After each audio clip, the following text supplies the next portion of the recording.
Well, hello, hobby enthusiasts. This is Rob DeLeon with the DeLeon Hobby Garage, and today we're going to be talking about slot cars, the HO variety. Born to run, baby. Born to run. Welcome to the DeLeon. We're going to be putting together two pit kits, and we have here a 77 Dodge Tradesman van, and we also have this C5 Corvette. Now, I hope this one's complete because I didn't notice it after I picked this up from Hobby Lobby that there was tape on this, but it looks like all the components are in their little trays, so hopefully it's all complete.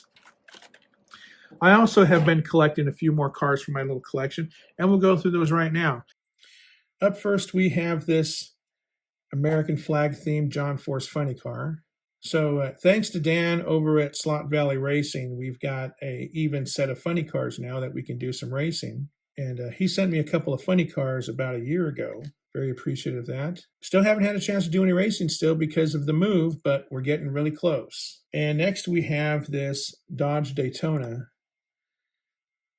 I'm trying to find a 1/32nd version of this same car from Scale Extric. And I think I almost found one, but I can't seem to get in touch with the guy that was selling it. But that's a really cool car. I think I have two of these Dodge Daytonas in different liveries. And we have another Volkswagen Bug, Baja version. I'm a big Bug fan. I actually still own 3 Volkswagens and also what they used to call the New Beetle back in 2000. And I've got a couple more actually that are projects. And eventually when I get my garage built, I'll have all these cars in the garage ready to work on. In fact, I think I'm going to probably take one of my cars and convert it to a Baja Bug. And then here we have the AFX 1970 Pontiac Trans Am. I don't know how good the car is on the track. I guess we'll find out pretty soon. But they have the two different liveries. They have this one and they have the red one, which is a 73.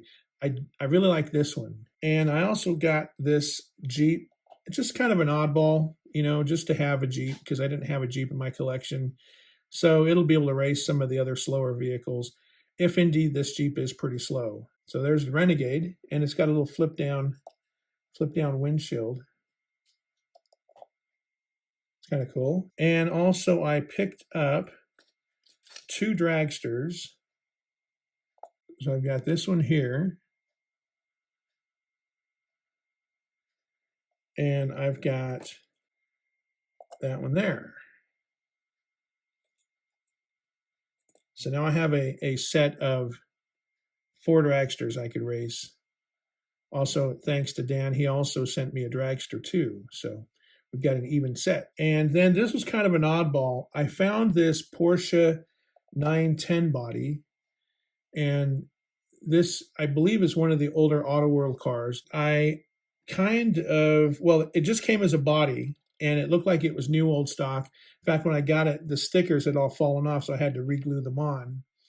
But how I got the chassis for it is I stole it off of this Nissan Skyline. So the Nissan Skyline needs a new chassis. I've got one ordered, so I can have this car back complete again. But I think that Porsche looks pretty good with the black wheels. And the chassis fits the body pretty good, so that one's ready to go. Here's one that's kind of an oddball. This is an older AFX VW thing. This, I do not have a chassis for it. And I believe it is a 4-gear Aurora chassis.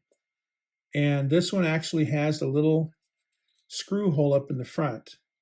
So what I'm going to try to do is take and modify a AutoWorld 4-gear chassis like this one here and basically cut the little tabs off of it and find a way to mount it in there because it's got the screw mount up front.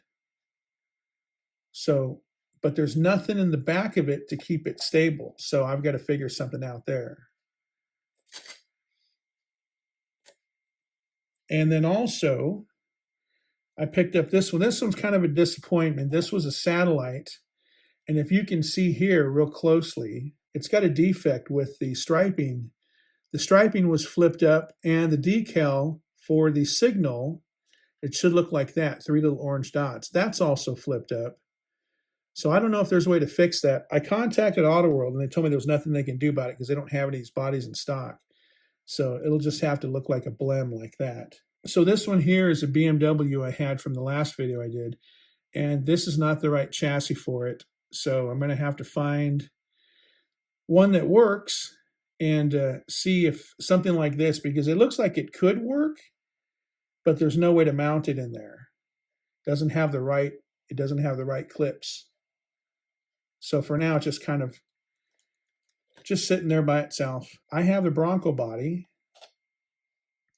And this one, like the Volkswagen, this was, I believe, original AFX.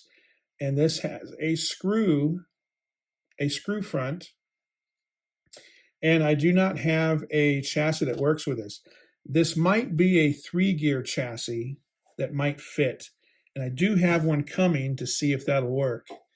And I also have one of the newer Broncos coming, so I can see if that is also the same type of mounting situation. Then I can swap bodies on either or. So that's all the cars I have that are added to my collection this week. Let's take a look at those pit kits now. So here we have the C5 Corvette Deluxe Pit Kit. And I really don't know why somebody opened it up and returned it, but I guess we'll find out. Because if we're missing pieces, I guess we're going to discover those right now. If there's anything you guys can see that's not standard with this particular kit, maybe something got swapped out, let me know. But when I looked at it when I got home, it looked like it was all complete. And unfortunately, that Hobby Lobby I went to pick this up, it's about an hour's drive. So I never even considered taking it back. I think this pit kit was only $12.99. So it seemed like it would have been more costly to take it back and return it.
Well, so there you have it. We put together 2 deluxe pit kits.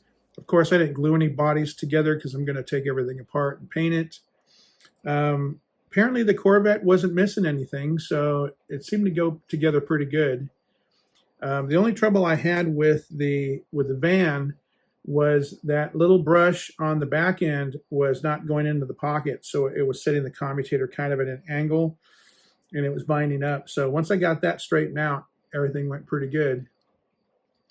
And then this was going to probably get painted orange, and obviously the Corvette's going to go yellow, and I'll probably do the back of this black here and do this lower ground effects probably black, and then I'm going to put a 24-hour Le Mans kit, sticker decal kit on it, So that'll look pretty good when it's all finished. Anyway, I thought I was going to be here permanently this week, but I have to go back to the old house this weekend and do some final cleanup. And that should be it. Basically going to bring everything up here, and then I can start setting things up and permanently set my tracks up and whatnot. I forgot to show you this also. I picked this up, and this is a just an old school double-digit counter. And I just wanted something very simple. Maybe we'll go to something digital later, but I don't have the track set up. I still have to build the table for that. Probably something very similar to a Daytona style, oval track, maybe like a three-turn track or something. And I have some conversion track for that, so that this Tyco can convert to the AFX. And there's just a little bit of a difference on that. You can see that. But so that's all I have for you today. Really haven't done any planing here. This is basically it. At the time I'm doing this video, that's all I've been in here this week. I put in probably 6 to 8 hours just mowing the yard, because we're getting to that season where the insurance is going to come and look at the property, make sure that the grass is cut, make sure the trees have all been trimmed, which we had them trimmed last week for fire prevention. The fire department is just on the other block there, so they often drive through here during the summer to make sure everybody's got their grass cut back and prepare for fire season. So anyway, it looks like I'm all good there. I've cut everything down to almost the dirt. So everything's starting to go from that green color to brown. But it's going to be good another way, because I'll be able to start pulling the RCs out and build a track. So that'll be kind of cool. So that's all I got for you guys. Thanks for joining me again, and we will see you in maybe another week. Thanks for watching, and we'll talk to you guys later. Bye for now.